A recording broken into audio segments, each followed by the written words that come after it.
right now, we see about 15% of our customers, 15, one Okay. five, who are issuing tokens with their offerings.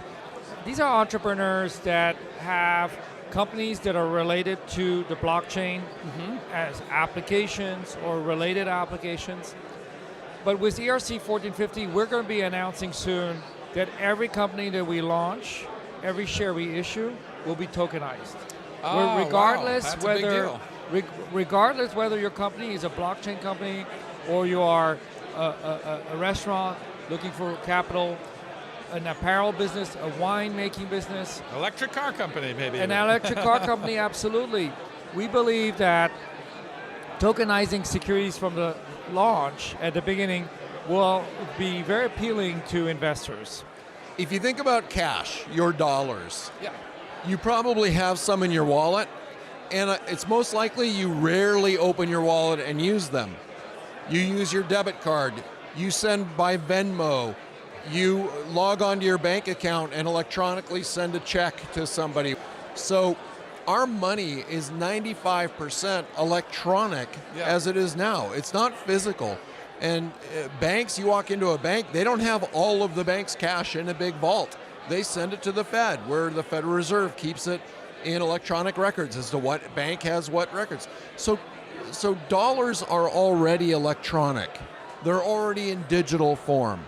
So a token is just another way of taking an electronic dollar and using it in commerce or for anything else. Like Venmo, you could send point to point. Well, with a stable coin, which is a tokenized dollar, you can send point to point. You can use it for anything.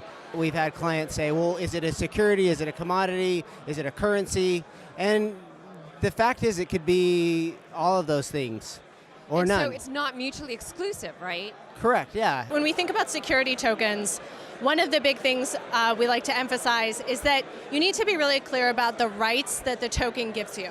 And a great example I like to think about, for example, suppose you wanted to tokenize a piece of art, like you have fine art. You know, art isn't just about the financial return, right? It's about enjoying the art. And then if you owned a token, you would probably also want some input into what happens to the art. Who does it get sold to? When does it get sold? How much does it get sold for?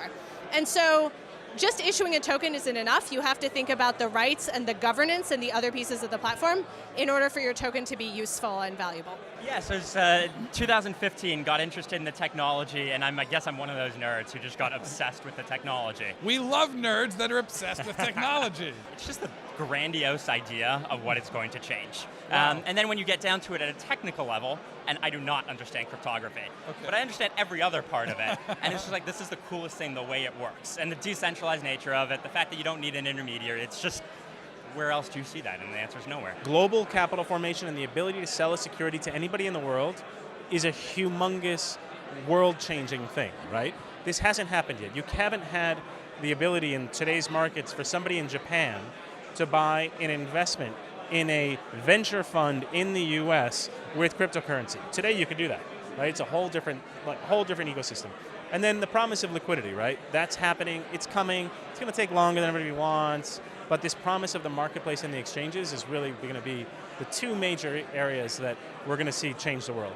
I think we'll just see tremendous growth in the industry. You're already seeing a lot of private placements of tokenized offerings.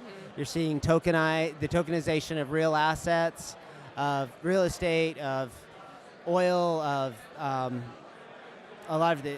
I'm working on a solar deal, so you're seeing that movement, and I think that will only grow once those floodgates open. I think a couple things are missing. One, clarity on regulation. A lot of funds like ourselves issue out of Cayman because that makes it a lot easier for us to work with non-US investors. Right. And so I think there's still a lot of questions there around some regulation and working through that.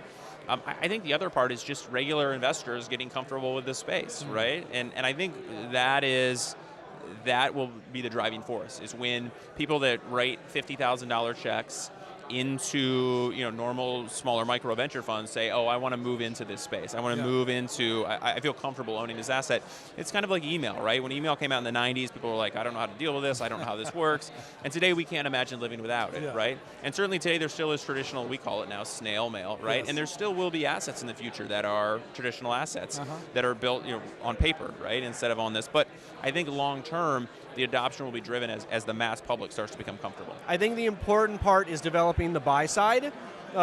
Most crypto investors are looking for venture-like returns, so they may be less interested in real estate, although I think they should be. But you look at a lot of the traditional real estate investors, they're not yet comfortable with the platforms, digital wallets, and so on. So I think bridging that gap is going to be the big effort over the next 12 to 24 months. The more the players that are available to help companies raise capital, the better it is for everyone, for economy, for job creation. So I find this a strong positive. I don't look at competition as they have to lose for us to win. I look at competition more of a co-opetition where we work together. That's why at our summit here today, we've invited all our competitors to come. Most have chosen to come and speak. And we have done that with no strings attached, absolutely wanting to collaborate and have an open dialogue.